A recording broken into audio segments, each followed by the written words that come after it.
An even bigger programming change is at 7 p.m. 7 p.m. Eastern, where Joy Reid's show, The Reid Out, ended tonight.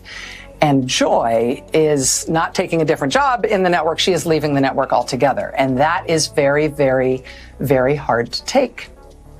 I am 51 years old. I have been gainfully employed since I was 12. And I have had so many different kinds of jobs, you wouldn't believe me if I told you. But in all of the jobs I have had, in all of the years I have been alive, there is no colleague for whom I have had more affection and more respect than Joy Reid. I love everything about her. I have learned so much from her. I have so much more to learn from her. I do not want to lose her as a colleague here at MSNBC. And personally, I think it is a bad mistake to let her walk out the door. It is not my call, and I understand that, but that's what I think. Rachel Maddow speaks out against executives as Joy Reid cries in a corner. The MSNBC exodus continues as another show besides The Reid Out just got axed. Don Lemon has a complete meltdown over Megyn Kelly, and legacy media continues to make the same mistakes as the Trump White House continues to win. Now, I've got all of this and a bunch of other crazy updates, but let's go ahead and start out with the fallout of Joy Reid's departure from MSNBC. And if you guys appreciate these daily updates, please take a second and hit the like button. Thank you so much for subscribing. Check this out, guys. Megyn Kelly is ecstatic about Joy Reid now being removed from the airwaves. And for good reason, too. This is the same person who likened President Donald Trump to Hitler and claims that the MAGA crowd are Nazis. Here's what Kelly had to say about Joy Reid getting fired. The big news tonight will be Joy Reid's final show on MSNBC. Single tear, white woman tears happening right here, Joy. She was officially fired over the weekend because she's a racist, horrible news anchor with no ratings. And that's really been the truth for a long time. MSNBC's under new management, and I guess they decided to come to grips with reality. The truth is, this is very sad news for us, as she's provided so much material over the years. I feel the way I felt when Brian Stelter got fired, but he came back, and you never know. I'm sure Joy Reid will wind up doing something where we will continue to get to respond to her absolutely insane POV. Now, before we get to Joy Reid's tearful goodbye, I want to show you Don Lemon. Don Lemon's already been fired from CNN, and I'm not sure if he's trying to white knight here, but he's very angry at Megyn Kelly for telling the truth. So let me just say to Megyn Kelly, in my 30-some years as a journalist and my 50-some years as a person of color, go f yourself. Okay?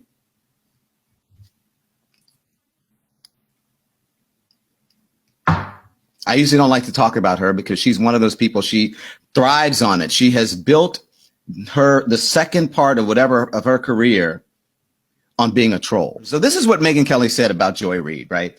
And remember, Joy Reid is a woman, Megyn Kelly's a woman. She's supposed to be all about women and, you know, supports women. Okay, so this is what she said. Remember when Joy Reid laughingly mocked white women tears as pathetic and offensive to her? Who's crying now, Joy? Good riddance to the absolute worst person on television, and shame on NBC for letting it go on this long. So here's the thing, guys. Kelly is right, because what goes around comes around. Do you guys agree with Megyn Kelly on that one? Reid spoke out in a way that was very offensive to a lot of people. And now she's crying because her own viewers have abandoned her. We shouldn't forget that these networks have to make money somehow, right? And if nobody's watching her show, then the show's pretty much useless. But if you ask Joy Reid herself, well, she'd probably tell you otherwise. My show had value, and that, I'm sorry, that what I was doing had value. Had value. And in the end, I'm sorry, I try not to cry on TV. And I say this is kind of like me on TV, so I apologize. And that it mattered. I see Karen is there, and she's been texting me as well. And so what I will just say is that in the end, thank you.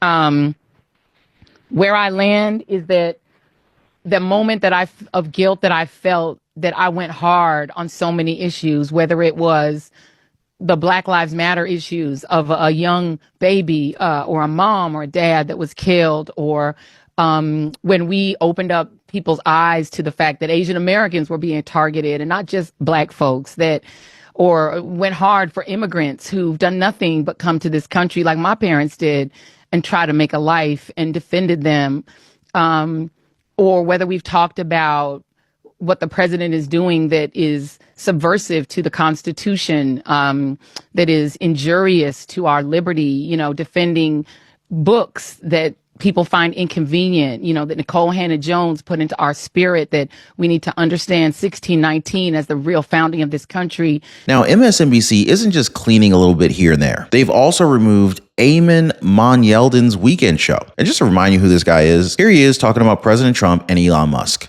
All right, take a look at what Donald Trump posted on Truth Social this morning. Elon is doing a great job, but I would like to see him get more aggressive. Remember, we have a country to save, but ultimately to make it greater than ever before. MAGA. There are so many things wrong with what he said, but let's start with Elon Musk is doing a great job, for starters. Trump and Musk have been boasting about Doge's supposed success with all their cost cutting across the U.S. government. Now, he's obviously not a fan of the current administration, which explains why his show is gone. The same fate hit the show of left-wing actors Katie Fang and Jonathan Capehart. Now, I guess MSNBC has finally learned that it's not popular to hate Trump now, and doing so is only going to put them in an even worse position when it comes to ratings. Now, just to be clear, this isn't the work of Trump's administration, by the way. This is the voice of the people. They're tired of watching these clown shows always promoting division within the country. And while these shows were cut, one host actually gave his own resignation. NBC's Lester Holt recently announced that he's stepping down as host of NBC's Nightly News. Watch. We have some news here at NBC. NBC Nightly News anchor Lester Holt announced today that he's making a big change. After 10 years of anchoring Nightly News every single weekday, he will be stepping aside from the broadcast this summer, and he will be shifting his focus to Dateline full-time. Lester has covered some of the most consequential stories of our time, always with a steady hand and a thoughtful perspective. He's been recognized as America's most trusted news anchor. He has won countless awards, too many to name, for his reporting. As our boss said today, Lester is the beating heart of this news organization. We could not agree more. Hey, by the way, guys, if you're one of the real ones who really enjoy what we do here on the channel, you've got to check out the Inner Circle. This is where our true supporters get exclusive access to content that I just can't share here, completely commercial free.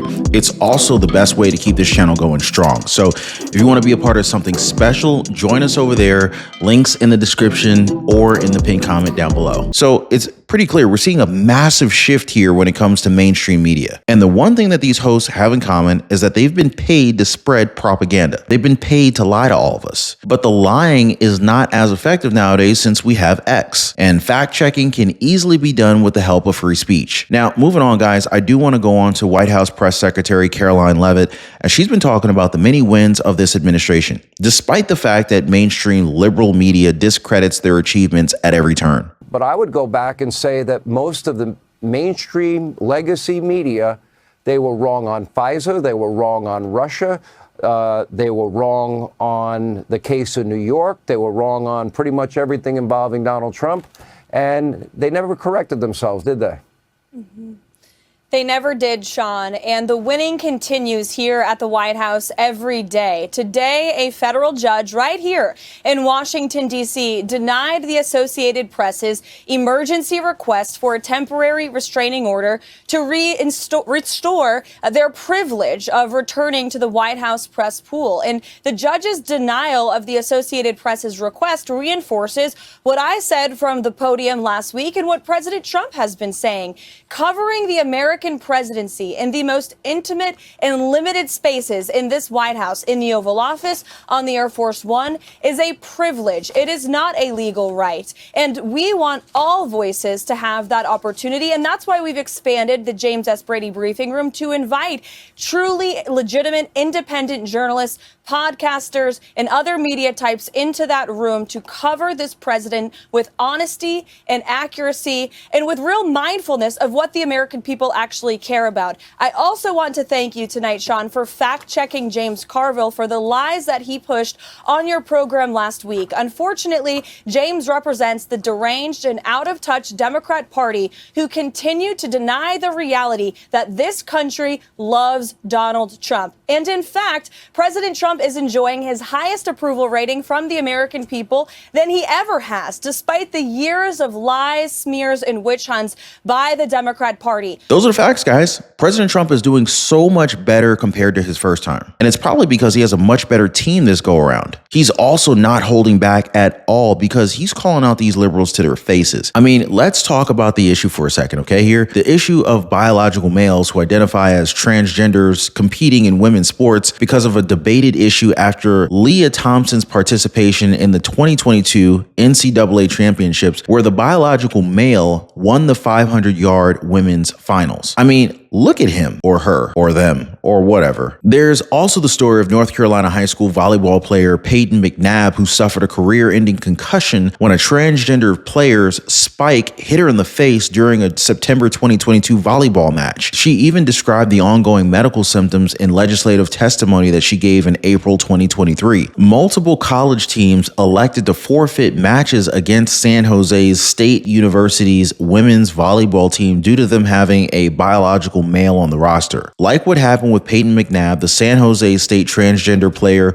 spiked a ball into the face of a San Diego State University player during an October 10th match. So yeah, I'm surprised that there's even a debate about this in the first place, right? I mean, drop a quick yes in the comments down below if you guys are feeling what I'm saying here. Also, don't forget to hit the like button and subscribe to the channel. I really appreciate the support, you guys. We're working hard to overcome the YouTube algorithm so we can use all the help that we can get. Now, something that's not up for debate is Jeffrey Epstein's client list. I mean, like, we gotta see that, right? And well, U.S. Attorney General Pam Bondi just confirmed that it's already on her desk right along with JFK and MLK files. Here, watch this. Yeah, I saw your appearance at CPAC with Ben and with Ted Cruz. And one of the things that you alluded to, and this is something Donald Trump has talked about, the DOJ may be releasing the list of Jeffrey Epstein's clients. Will that really happen? It's sitting on my desk right now to review. That's been a directive by President Trump. I'm reviewing that. I'm reviewing JFK files, MLK files. That's all in the process of being reviewed because that was done at the directive of the president from all of these agencies. So have you seen anything that you said, oh my gosh? Not yet. Okay. As Pam Bondi said, she's following through on a directive by President Trump, reviewing the JFK and MLK files, which the president signed an executive order to declassify at the start of his second term. Now, she said she hasn't seen anything yet, but there's got to be something, right? I mean, Jeffrey Epstein, the 66-year-old millionaire financier with a private island in the U.S. Virgin Islands and mansions all across the country, died in federal custody in 2019 while awaiting trial for his trafficking charges. Well, Pam Bondi herself advocated for the release of the Epstein list in 2024. She even told Sean Hannity at the time it should have come out a long time ago. Now it's time to make some heads roll, as Trump said. Everything will be revealed. I mean, just think about it, you guys. Just really, how many presidents have promised the American people that they're going to uncover all of these, only to kind of back out on their word when they're actually in the White House saying things like national security and whatnot? Well, President Trump's the first one to actually deliver on it, and pretty soon we're all going to see who was really on Jeffrey Epstein's black book. I mean, it's about time, right? And when that list actually drops, you can bet that we will be among the first ones to take a crack at it. But another thing to look forward to, Trump getting rid of DEI in our country. I mean, he's pretty much done so already in just his first month in office. He even declared that DEI is dead. Here, take a look. DEI would have ruined our country, and now it's dead. I think DEI is dead, so if they want to scrub the websites, that's okay with me, but I mean, it's a whole government cleanup that's happening here. The CIA, for one, is planning its largest firing of officers in almost 50 years. All officers working on diversity, equity, and inclusion issues. On day one, President Trump issued an executive order targeting DEI and the federal government, saying that these programs are illegal and they're immoral. Now, this CIA news, it was first brought to light by the New York Times when they found out about a lawsuit filed by a lawyer, Kevin Carroll, on behalf of officers put on administrative leave. So the lawyer or the lawsuit was filed against CIA Director John Ratcliffe, the CIA, the Director of National Intelligence, and the DNI herself, Tulsi Gabbard, basically saying that the officers were placed on administrative leave because of their temporary assignments to personnel functions involving diversity, equity, inclusion, and accountability, or DEIA. Now, it also mentioned that there could be more firings at the CIA on top of the people that Carroll is already representing. So that's 21 intelligence officers, guys. It says here, overall, there are about 51 officers involved in DEI work who are having their roles reviewed. So, like Maine Governor Janet Mills, these CIA officers are trying to fight Trump in court, saying that Trump's executive orders does not mandate firing officers temporarily assigned to DEIA programs. Now, to be fair, guys, the order does not direct each agency to terminate to the maximum extent allowed by law all DEIA, and environmental justice offices and positions. I'd say that pretty much includes temporary DEIA positions, but what do you guys think? Right now, what is for certain is that a judge based in the Eastern District of Virginia will hold a hearing over a potential temporary restraining order against the CIA. But the federal government also filed a brief in court arguing Congress vested the authority necessary in Gabbard and Ratcliffe to dismiss officers when they consider it necessary or advisable in the interest of the U.S. And like Trump said, DEI wants to destroy our country from within. Gabbard, too, in her first week as Director of National Intelligence, Tulsi Gabbard directed staff to slash all DEI programs and stop conferences that are not integral to the ODNI's mission. Now, apart from the CIA, the FBI, and the NSA have also taken steps to scrap DEI from their agencies. The FBI, for one, has removed diversity from its list of organizational core values. The Bureau also confirmed in January that it shut down its Office of Diversity and Inclusion in December 2024. Now, I covered this in a previous video where a governor tells him that they're going to go to court because they want men in women's sports. President Trump called her bluff, and he sure said, hey, let's go to court. This is the kind of leadership that we have now. He ain't scared. So you better check that video out next. As always, appreciate y'all hitting the like button and subscribing. We'll see you next time.